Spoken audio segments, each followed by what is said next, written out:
अवैध लाकूड तोड कधी होणार बंद? शेवगाव तालुक्यातील लाकूड तोड कधी बंद होणार असा प्रश्न सर्वसामान्यांना पडलाय। याकडे वन विभागाचे दुर्लक्ष होताना दिसत आहे। वन अधिकारी लाकूड तोडीला बळ देत असल्याचे सर्वसामान्य जनतेत चर्चांना उधाण आलंय।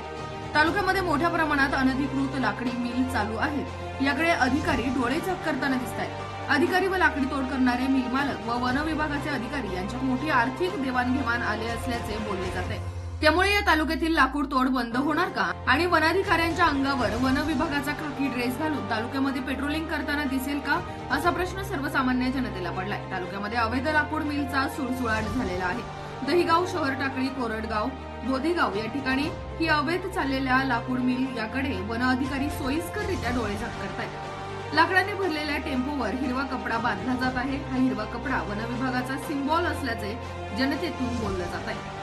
एटीव्ही न्यूज साठी प्रतिनिधी अय्याज शेख।